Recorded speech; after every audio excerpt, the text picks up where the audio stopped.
everyone, welcome. Good morning. It is 6 a.m., half an hour before the market open on Tuesday, June 11th.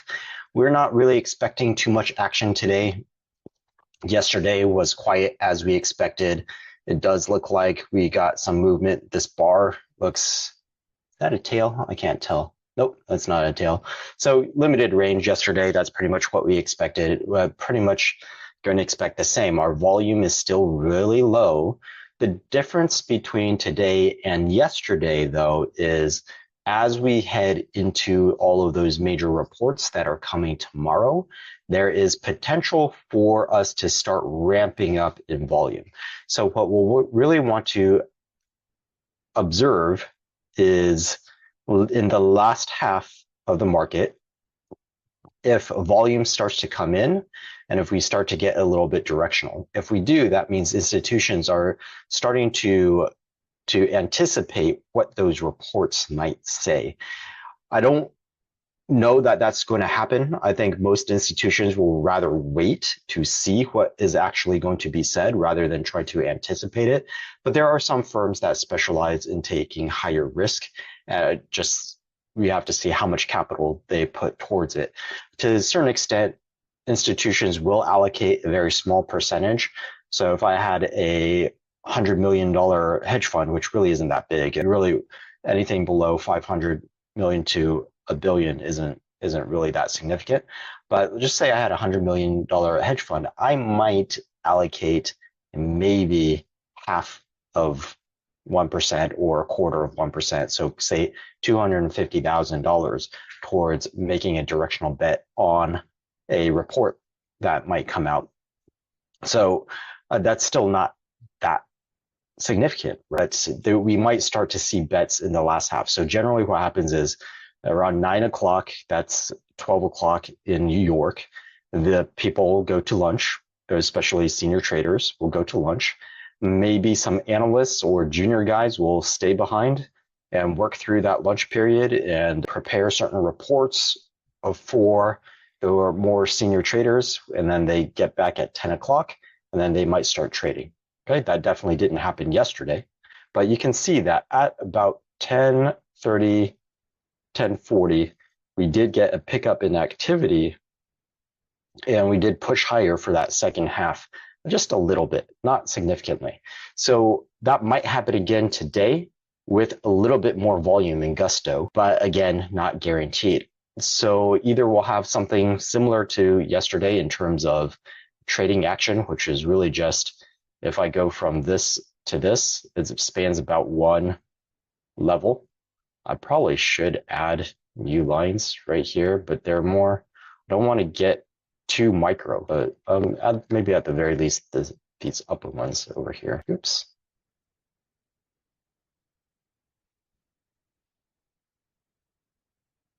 Okay, and so if I look at this distance, it spanned about this distance right here. So it really only went one level, but you could call it two if technically does touch two different regions right here. So I really wouldn't expect today's trading action to span more than two regions as well. Let's take a look at what our VIX is doing. That's going to give a very big clue as to what might happen. We've got this green bar, but really it's the same size as yesterday's bar. So nothing to get too excited about. That implies futures are probably down. I haven't been looking at futures all that much the past few days because really, we're just really expecting everything to chop sideways. So everything downward bias, but maybe on the edge of being significant. We've got about 30 basis points right there. We've got about 30 basis points right there, and a little bit more on the Dow, about 40 basis points on the Dow.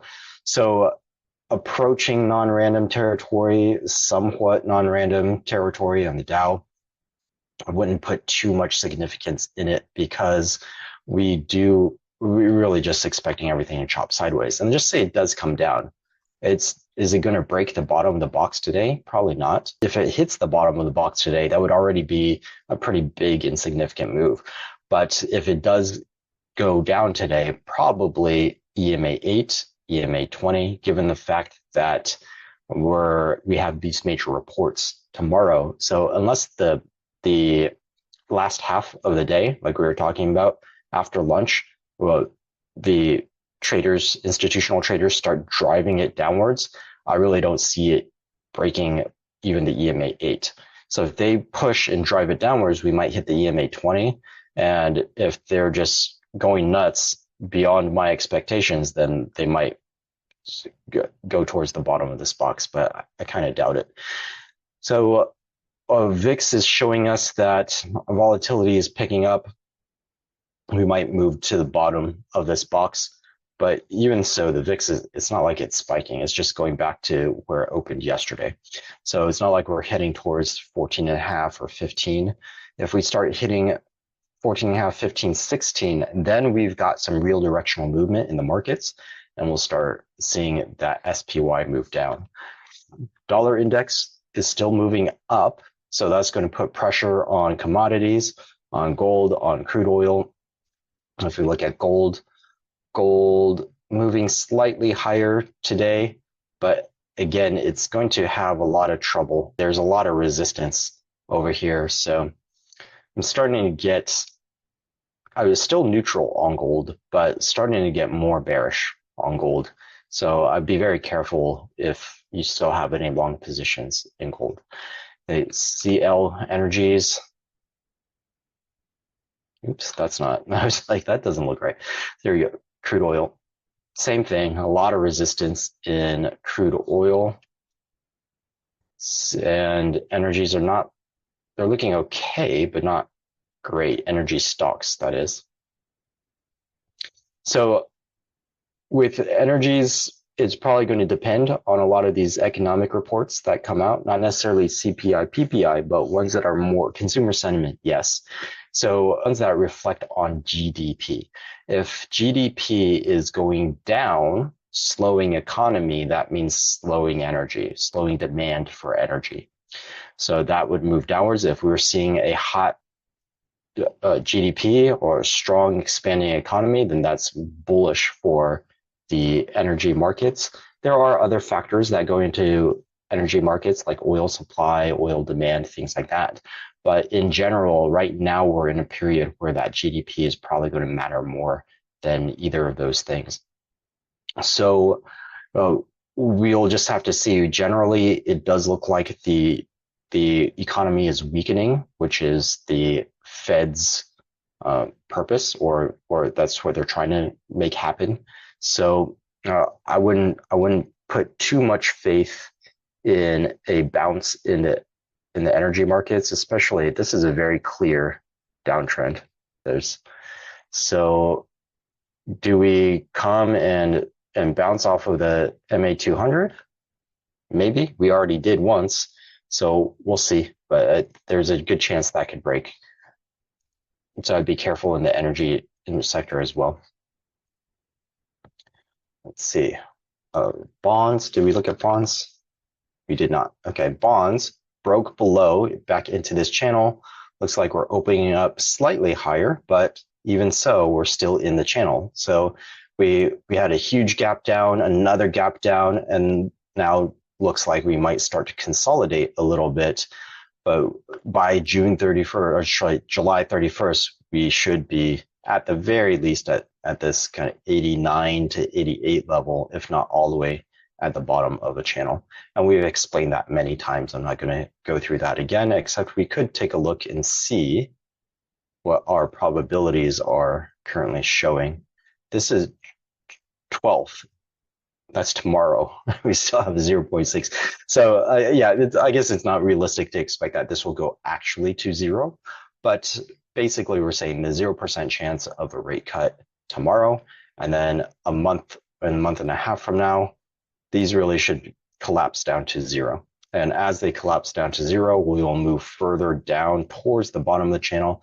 Maybe not necessarily all the way to the bottom of the channel, because that is a pretty big distance to cover, but we do still have more to go to the downside. We have some earnings. So CrowdStrike, that's going to be widely followed because, is this right? CrowdStrike? I thought they are, this must be old. There you go. Okay. So Broadcom, Oracle, Adobe, these three together will represent the entire tech sector. So software on Adobe, Oracle on hardware, and then AVGO, they do semiconductors. So these three together, and they have large market cap, and they are very important companies within the tech sector. All three of them will reflect across all the subsectors of tech. So it's going to be interesting to see how they all report today, aftermarket, tomorrow aftermarket, the day after aftermarket, the day after aftermarket. I did say that right. It just didn't sound like it because it sounded like I repeated myself. So we'll want to watch those carefully because that could provide some clue or at least some stimulus for QQQ. But really, everything about this week is going to hinge on Wednesday. CPI, sort of petroleum status on energies, but not really. And then the FOMC announcement, and then the press conference. We'll get an initial reaction off the announcement, and then as Powell speaks, we'll see it move up and down. So there will be algorithms that analyze the things that he says, meaning there's computers analyzing what he says as he says it. And that's why there's so much volatility when he starts to speak, because the computers will react a lot faster than the humans and start driving prices up or down. So those will be the ones to watch. How does the market react? And then once we see how the market reacts, then we can get a general feel for sentiment and directionality, and also based on the content of what he says. Most likely he's going to say, oh, we got a little bit more data. We saw that jobs were weakening, but then we had the US employment report that came very strong. So we still we do maybe seem to see some improvement, but we need more data to see that it is lasting, that it's actually going to take an effect. So basically no rate cut and no rate hike. That is what I expect him to say. We'll see. And realistically, all of this excitement over that one employment report is a little unfounded. Just all week, the week before, we had so many Fed speakers, one after another, saying that we need more data, we need more data, we need more data. We're not going to cut. We need to pause for longer. We might even consider raising. So just because one employment report reflected that there might be a higher chance of a rate cut, and then you had an employment report that completely negated that sentiment. And we might one more piece of data isn't quote unquote more data. So we need a few months of data in order to be able to establish trends. So July is too early to anticipate that this might happen. Okay? September maybe, but I don't think the data warrants it. Okay, so realistically, we're looking at November, December, or next year. And right now, my opinion before was most likely next year. Right now, it's still most likely next year, although I have slightly heightened chance that maybe November, December, or more likely December, obviously. So really, we're just going to wait for all of this volatility to pass us tomorrow. If we see activity pick up in the later half of today, so 10 to close, from 10 to close, then we may consider adding some small positions into our portfolio, but we would stay neutral, non-directional. So in a single option portfolio, that would mean a long and a short, carefully paired together, not just randomly paired together, carefully paired together, so that they do have some correlation. Otherwise, it's pointless. If they have zero correlation and one stock goes up, well, the other stock might go up also. So, no, I'm sorry, the other stock might go down, or they might move in the completely opposite directions. So that you intend, meaning that if my long goes down and I lose money, and my short is not correlated, then instead of also moving down to make up for that loss, it might move up. And then now I lose on both of them. Okay, so there does have to be some correlation. They're not just completely randomly put together. So we might consider a small pair trade, depending on whether or not volume picks up in that later half. If not, then we're just going to stay neutral or stay allocated the way we're allocated. We're not going to add any new trades. But before we end, let's take a quick look at how our TLT trades are doing. Remember that we showed you adding right here, or phase one right here, 1/3 allocation, 1/3 allocation, and then 1/3 allocation at the open yesterday. I did put that in. So let's see how they're doing. So since the open, it did move down a tiny bit. So that one that we added yesterday morning should just be a little bit up. And the other two should certainly have some profits in there. So we can see that, yep, that would be the one yesterday, 2.7%. The first, well, that phase two entry, yeah, phase two entry was way up here. So that one made the most money. And then this first one makes this money, but all three are profitable. You can see 54%, 18%, 2.7%.